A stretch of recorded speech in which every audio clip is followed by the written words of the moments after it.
No, si tú supieras que este bigote nació, porque yo me iba a bajar, tú sabes, ahí. ¿Estás casado? ¿Tienes hijos? Los míos son la ranchera, la música mexicana, los boleros, la salsa. Bueno, muchachos, lo prometido es deuda, por fin se los trae. En este oro pecó. ¿Qué tal? Qué gusto. Un placer. Ignacia, gracias por venir. Julián. ¿Cómo estás? ¿Yo me siento aquí? Sí. Ahí. Bueno, vamos a ver. Para no perder tiempo, y como primero van las damas, Teodoro Pekov, ese nombre, Teodoro y Pekov, eso no es un apellido venezolano. Búlgaro, el apellido de mi mamá era búlgara y mi mamá era polaca, pero ellos llegaron a Venezuela en los años 20, a mediados de los años 20, y nunca más se fueron. Papá era ingeniero químico, mamá era médico, y el nombre seguramente me lo pusieron por mi abuelo, el papá de mi papá, que se llamaba en búlgaro Todo, o sea, Teodoro. Bueno, lo básico. ¿Dónde naciste? ¿Dónde te criaste? Bueno, ellos llegaron aquí a Venezuela en los años 20, como les dije, ¿no? Pero lo cierto del caso es que buscando trabajo apareció un aviso del Central Venezuela. Pedían un ingeniero químico, lo que era papá. Entonces él, por supuesto, aplicó, lo contrataron, y cuando descubrieron que la esposa del ingeniero era médico, pues a ella también la contrataron.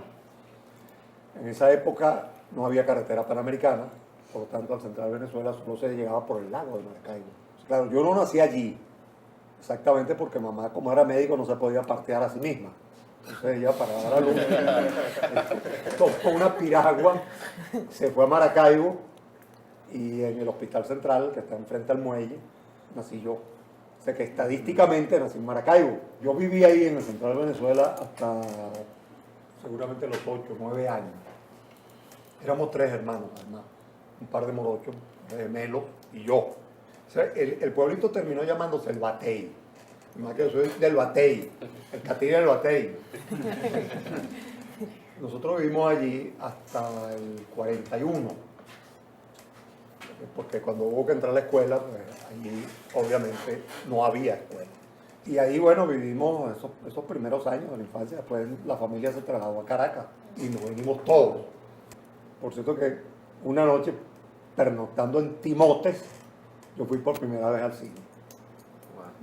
Fuimos al cine, sí, así es. ¿Qué? Una película mexicana, eso no se me olvidará nunca. Era una película mexicana que yo ni me acuerdo, un poco charro y tal, pero recuerdo que era una película mexicana, que fue la primera vez que fui al cine. ¿Tú eras travieso? Yo quiero saber así, mira, no sé, me montaba en las matas, me tiraba de cabeza. Bueno, seguramente debía hacerlo, porque la primera vez que me fracturé una pierna fue cayéndome en una mata, casualmente en el Central de Venezuela. Bueno, y seguramente sería lo normalmente travieso, pero no como mis hermanos, porque los morochos son unos seres especiales.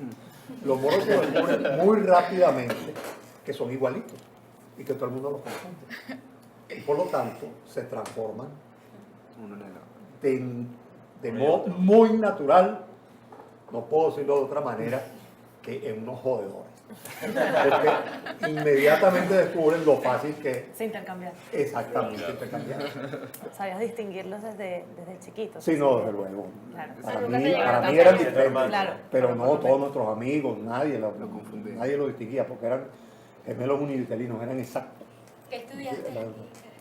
Bueno, no, yo hice el primer grado en el Colegio San Pablo. Después, entonces, cuando se vino toda la familia, llegamos a San Rafael de la Florida. Y fuimos todos a la Escuela Experimental Venezuela. Y de ahí pasé a un liceo público también.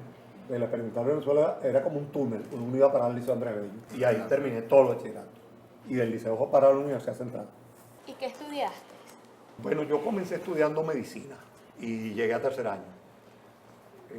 Cuando llegué a tercer año, eran tiempos de Pérez Jiménez, la universidad fue cerrada. Por las luchas estudiantiles llevaron a Pérez Jiménez a clausurar la universidad y estuvo cerrada durante 2 años. Y cuando reabrieron la universidad, yo me dije a mí mismo que lo que un revolucionario tenía que saber era economía. No medicina, sino economía. Entonces me inscribí en la Facultad de Economía y me gradué de economista. Pues. ¿Tú fuiste profesor de economía también? Yo fui profesor durante 20 años en la Facultad de Economía, pero con 13 años de ejercicio activo. Porque por la misma actividad política, pues tenía que pedir muchos permisos no remunerados, por cierto, ¿no? Entonces me alejaba de la universidad un tiempo, volvía y en realidad hice 13 años. Y cuéntame, Teodoro, ¿te gustan los deportes? ¿Cuál es tu deporte favorito? Bueno, el béisbol. Yo, de muchacho, practiqué prácticamente, bueno, valga la redundancia, todos los deportes conocidos de la época en que se jugaba en el país. Pelota, fútbol, básquet, voleibol. Era un marruñeco en todo, pero lo hice todo, ¿verdad? Pero de todos los deportes, el que me apasionó siempre, el que me gustó siempre, el que más jugué. Y todavía hasta hace poquito, cuando fundamos tal cual, teníamos un equipo de softball. Y todavía le daba. ¿Cómo no? ¿Caracas, Magallanes o La Guaira? Bueno, no, yo soy de La Guaira. Con debido respeto para todo, pero pertenezco también a esa minoría histórica, que son la de los guairistas. A pesar de todas sus vicisitudes, que hace como 100 años que no ganamos una, pero bueno, ahí sigo. No la ganarán. Por casualidad, ¿qué signo eres tú, Teodoro? Capricornio. Yo nací el 3 de enero. ¿Y crees en la astrología? La verdad que no le paro mucho. No, no escucha eso. ¿Qué tipo de películas te gusta ver? Mira, tengo una inclinación particular por aquellas películas que tienen un fondo político. Por ejemplo, la última película que recuerdo haber visto es La Caída. Muy buena, ok, muy buena. Una película terrible. Terrible, quiero decir, el drama, el narra, lo que cuenta, ¿no? Pero en general, con tal que sea una buena película, las historias humanas, por ejemplo, a mí también me atraen mucho. Historias que se refieren a conflictos humanos, meramente humanos, no sociales en general, sino de pareja, de un grupo familiar. Bueno, ese tipo de temas me resultan atractivos. Y por supuesto, cada vez que puedo voy a ver una película cómica. ¿Qué tipo de música te gusta escuchar? Bueno, los míos son las rancheras, la música mexicana, los boleros, la salsa. Y el Ya va, reggaetón. ya. Y cuando ¿Ah? y cuando una fiesta acostumbra quedarse sentado. O No, baila. no, Es a de mí me los que gusta mucho bailan. bailar. Ah. No, que Ya no no soy baila. propiamente un gran bailarín, pero me gusta bailar, me encanta bailar. Tiene talento. De eso de las rancheras, Y- de ahí y viene el bailo bigote. mucho. ¿Ah? De ahí viene el bigote por las rancheras. No, si tú supieras que este bigote nació la primera vez que yo estuve clandestino. Viví clandestinamente, pues en tiempo de peregrinaje. Me tocó un periodo de varios meses vivir enconchado, como decimos en la jerga política venezolana. Y bueno, para cambiarme la cara un poco me dejé un bigote y no me lo quité más nunca, por cierto. ¿Estuviste clandestino? ¿Significa que probablemente viviste solo o alejado bastante de la sociedad? ¿Sabes cocinar? No, No sabes. no, aunque O no sea, lo crean nadie. Ni agua tibia. Yo lo que sé hacer bien son huevos fritos. Bueno, pero agua es algo. Bueno, No desayuna. Bueno, no, y el café. Yo monto mi cafecito y tal. Teodoro, algo que no hemos preguntado, ¿estás casado? ¿Tienes hijos? Sí, como no, claro, yo estoy casado. Además tengo 7 hijos. No. Pero más que 7 hijos, tengo 11 nietos. No, Y más curioso todavía, de los 11 nietos, porque uno habla así, pues en genérico, usa el masculino, debiera decir 11 nietas, porque tengo 10 nietas y un nieto. 10 nietas, 10 muchachitas y un varón, el último. Teodoro, ¿pero cuántas veces estás casado? Bueno, 4, ¿Crees en el matrimonio definitivamente? por supuesto. Yo cada vez que digo eso siempre me gusta aclarar que no es que yo sea particularmente inestable, sino que es que la vida política, tal como yo la he vivido, sí, que supuso, por ejemplo, años de vida clandestina cuando Pérez Jiménez, 3 prisiones cuando Pérez Jiménez, luego años de lucha armada, clandestinidad y cárcel nuevamente en aquellos periodos, y luego la política fundando un partido, y el trabajo político es un trabajo que no tiene horario, muchas veces te toca pasar por esto, mi amor, vamos para la playa, no puedo, tengo que ir para el Orsa este sábado, ¿entiendes? Y en tu casa, ¿quién pone las reglas? ¿Tú o tu esposa? ¿Quién es el que manda en la casa? ¿Quién va a ser?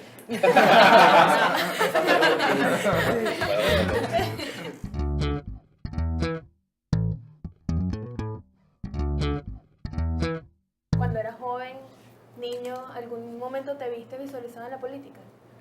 ¿O surgió después? No, después, precisamente en bachillerato. Porque Bueno, probablemente por la vía de la lectura. En mi casa había una biblioteca bastante considerable. ¿Te gusta leer? Y sí, exactamente, me gusta leer mucho. Y yo comencé pues a leer, pero yo comencé a tener esa inquietud meramente intelectual. Y estando ya en quinto año de bachillerato, el año 48, se produjo el golpe militar que tumbó a Rómulo Gallegos, que era presidente elegido. Mi primera reacción política fue para rebelarme contra una dictadura militar. A mí me indignó el golpe contra Gallegos. Me pareció un abuso de los militares desconocer un hombre que había sido elegido por el 75% del país y que expresaba o representaba una especie de gran esperanza popular. Aparte de que Gallegos mismo, ya yo me había leído toda la novela de Gallegos. Entonces, yo me encontraba en esa época simpatizando precisamente con aquellos que parecían representar justamente a los pobres, a los excluidos. Una urbanización al lado de Campo Alegre, donde se hablaba muy despectivamente de los adeptos. Mucho desprecio, mucho desdén, o sea, socialmente muy desagradable. Pero ya en esa época, aquellas lecturas que comenté anteriormente, que había leído sobre la Unión Soviética, me hicieron pensar que el Partido Comunista como que era más, como que era algo que iba más allá de Acción Democrática, de modo que en lugar de vincularme con los adecos, militantemente me vinculé con los comunistas. A raíz de que el 12 de febrero del 49, las Juventudes de Acción Democrática y Comunista, yo no pertenecía a ninguna de las dos, organizaron un paro en el Liceo Andrés Bello. Bueno, me dijeron, mira, vamos a hacer un paro. Y a mí lo que me tocó fue corretear de salón en salón. Sí, más o menos lo conozco. Afuera, y uno de los muchachos tocó la sirena, y además fue la primera vez que olí gas lacrimógeno en mi vida, fue la policía naturalmente, y la primera vez que tuvimos una batalla a piedras y tal, y uno de los muchachos fue detenido. Pero en fin, esa fue mi primera experiencia política, vamos a decir así. ¿Qué edad tenía en ese momento, en ese entonces? Bueno, estamos hablando del 49, 17. Teodoro, acá te decía que estuviste preso. ¿Por qué? Yo estuve preso 3 veces durante la dictadura Pérez Jiménez. La primera vez caí preso, vamos a decirlo así, porque el espíritu romántico de un muchacho que está empezando su militancia me empujó a eso. Yo caí preso el 9 de mayo de 1950. ¿Y por qué caí preso? Como yo vivía pues en Chacao, y había una huelga petrolera. O sea, había como una huelga petrolera, no voy a hablar del aspecto político, pero una huelga petrolera que organizaron entre los adecos y los comunistas contra Pérez Jiménez. Entonces yo salí solito a pintar paredes. Y pinté en una pared, escribí "Viva la huelga". Y cuando me estaba yendo, me acordé que había una huelga universitaria simultáneamente nosotros, ya yo estaba en la universidad, también estábamos ahí. Okay. Pero por supuesto, yo, militante del partido que se decía proletario, me devolví y aclaré, petrolera. Viva la huelga petrolera. Entonces, un policía del pueblo, que estaba como a una cuadra, me dijo, ¡epa! Entonces yo dije, bueno, esta es la mía.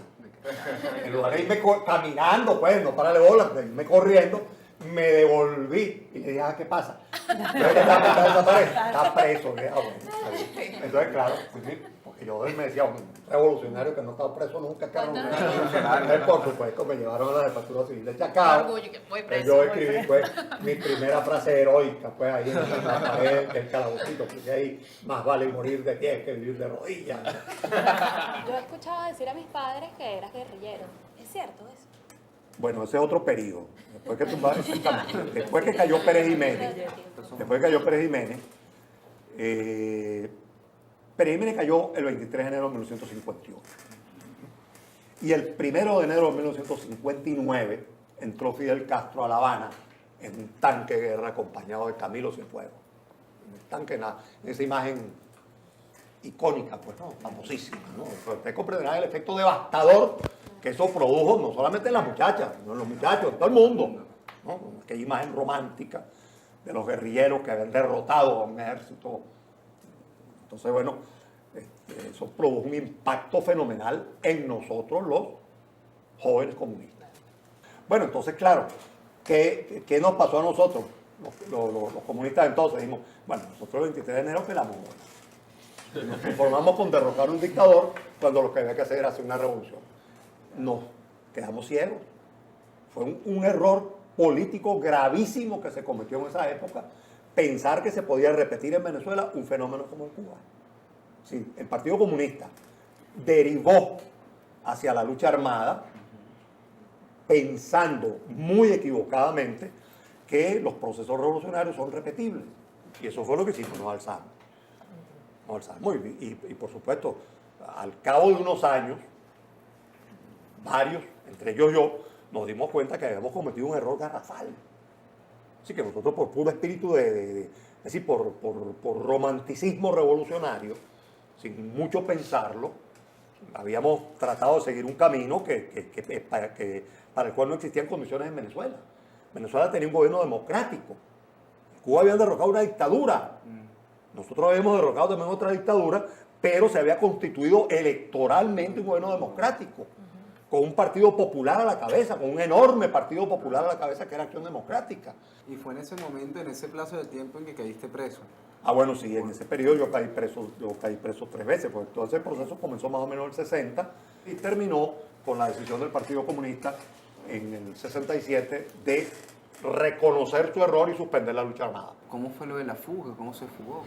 Bueno, resulta que yo había venido de la montaña en Falcón, había venido a Caracas a presentar un informe de cómo se habían desarrollado las primeras actividades allá. Gabaldón y yo, que estábamos enconchados por allá arriba en los Guayabitos, salimos a hacer un contacto en el viejo Tolón. Entonces fuimos a hacer un contacto y a la persona que fuimos a contactar la estaban siguiendo. Entonces los tipos que estaban siguiendo a esta persona después se fueron detrás de nosotros. Después que me tuvieron 40 días aislado ahí en la Digepol, en un calabocito, me llevaron al San Carlos. Claro, en una época en que yo estaba como muy afanado en volver. De manera que empecé a inventar un plan de fuga. Y el plan consistió en lo siguiente. El San Carlos era una fortaleza militar de donde era muy difícil salirse, ¿no? Varias gente lo habían intentado y habían fracasado. Bueno, entonces yo lo que inventé fue hacerme trasladar al hospital militar. Porque el hospital militar, pues, era un hospital común, solo el 7º piso era el piso cárcel, con rejas y todo lo demás. Pero mi plan era, bueno, yo llegaba al hospital, mandé con tiempo suficiente una cuerda de alpinista, 40 metros de cuerda, unas ceguetas, para tenerlo allí. Se lo mandé a un compañero que estaba preso en el hospital y él me iba guardando eso en el techorrazo del baño de su cuarto, de su habitación, mientras yo llegaba. Entonces, ¿cómo era que me tenía que hacer trasladar allá? El médico me había dicho, me había mandado unas pastillitas que se supone que son para bajar la fiebre, pero si tú te la tomas sin fiebre, te producen un poco de fiebre. Mi plan era, bueno, yo llego al hospital a las 5, me suben al cuarto, a las 8 de la noche corto los barrotes y me voy. Pero cuando llegué, empezó una discusión. El comandante del cuartel San Carlos, el coronel Pulido Tamayo, que hasta hoy es un gran amigo mío, pero en esa época él era el comandante del cuartel y yo era su preso. El comandante... ¿ah? Usted es amigo de todo, pues. No, sí, ahí el trato era muy caballeroso. Ciertamente, debo decirlo que en honor a la verdad, el trato entre la custodia militar y los presos era extremadamente caballeroso. Entonces, a las 12 de la noche me subieron para la habitación ya y no se podía hacer nada. Entonces, amaneció todo el hospital artillado, pues. Policías militares por todas partes. ¿Cómo hiciste? Yo me pasé todo el día mirando para abajo porque la habitación de Chema, donde me metieron a mí, de Chema Saer, hacía esquina con el pasillo que comunica el cuerpo del hospital militar con el cuerpo del Seguro Social. Y tiene un pasillo entre los dos, ¿no? De la habitación estaba en este ángulo. Y abajo, exactamente abajo, yo me asomaba así y estaba un policía militar. Y yo me pasé todo el día viendo el entorno. Entonces no, como mi mujer me fue a visitar, yo le dije, no, espérenme esta noche en el patio del Seguro Social. Con el carro, ustedes llegan ahí y me esperan ahí. Bueno, a las 6 o 7 y media de la noche, yo le dije a la enfermera, me estoy sintiendo mal, tómame la temperatura, porque me voy a acostar, me metí en el cuarto, yo tenía una barbota, me afeité a los trancazos, me corté mucho incluso. Pero antes de eso empezamos a serruchar los barrotes. Y unas supuestas ceguetas que cortaban acero se agotaron. Entonces se acabaron las ceguetas y dice Chema, aquí hay un preso que tiene una cegueta. Lorenzo Mercado. fue a buscar y Lorenzo Mercado llegó con su cegueta también, entonces ya estábamos 4 ahí. Terminamos de cortar la parte de arriba del barrote y lo doblamos. Del barrote del baño, lo doblamos. Entonces, bueno, amarré la cuerda ahí y Leal Romero, que era marino, me enseñó el nudo de rapel. Porque yo me iba a bajar, tú sabes, Ahí, no, me enseñó el nudo de rapel de manera que yo me bajé, tú sabes, como una polea, pues, ¿no? Entonces, cuando paso por el segundo piso, está un tipo asomado a la ventana. Me ve y yo le hice así automáticamente. Y él hizo así.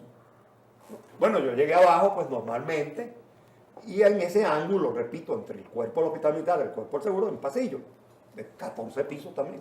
Estaba un policía militar ahí sentado.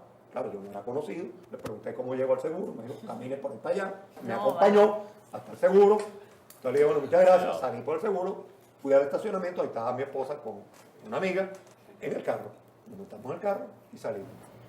¿Y qué fue lo más fuerte que viste en la cárcel? Lo más difícil así que te tocó pasar.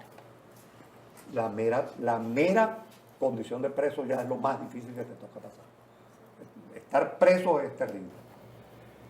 Yo fui comunista, yo fui militante del Partido Comunista durante muchos años, desde 1949 hasta diciembre de 1970. ¿Rescatarías algo de ese pensamiento que tenías antes? Bueno, las ideas que me han mantenido siendo lo que soy, la idea de igualdad y justicia. Yo sigo creyendo que el mundo está construido de un modo tal y funciona de un modo tal que es muy desventajoso para la inmensa mayoría de la gente que vive en condiciones, muchas de condiciones de extrema pobreza y que lo que existe está muy mal distribuido, ¿no? Que hay demasiada injusticia en la sociedad y que eso debería y podría, porque además se puede, mejorar. Yo me volví comunista porque creía que el mundo debía ser justo, igual, libre, y después me encontré con que la encarnación de ese ideal era una sociedad totalitaria, dictatorial, monstruosa, llena de injusticia y desigualdad. Una pregunta, en todo este cuento, ¿en qué momento entra el MAS? Bueno, iniciamos un debate en el Partido Comunista para tratar de entender qué había pasado. Es decir, ¿por qué nos metimos en esto? ¿Por qué fracasó esto? Y ese debate dentro del Partido Comunista poco a poco se fue trasladando a una discusión sobre el partido, sobre el movimiento comunista, sobre la Unión Soviética, porque yo, mientras estuve preso, pues había leído mucho sobre distintas obras y textos donde mi visión sobre la Unión Soviética comenzó a cambiar.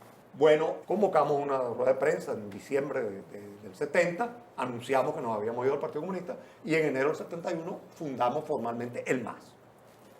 Entonces, claro, nosotros rompimos con el comunismo, rompimos con el movimiento comunista, rompimos con la Unión Soviética. De manera que en ese momento nosotros estábamos enfrentados al gobierno venezolano, al gobierno soviético y al gobierno norteamericano. Teníamos esos 3 frentes, ¿no? Además de hablar castellano y bueno, y maracucho, ¿sabes? Otro idioma.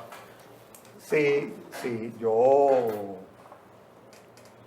me defiendo pasablemente bien en inglés, francés e italiano.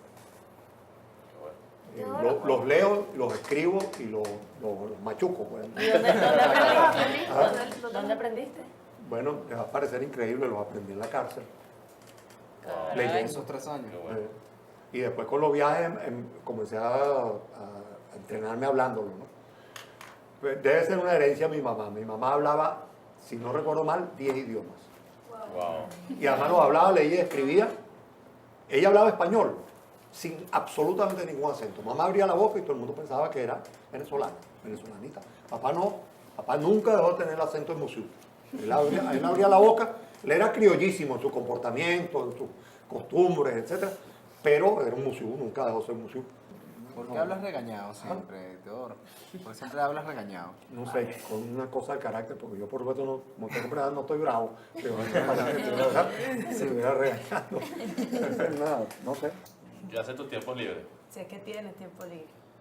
Sí, muy poco. Bueno, leer, ir al cine. El cine es una pasión y cuando se puede ir a la cena. A mí me gusta mucho ir al estadio, me gusta mucho el ambiente del estadio.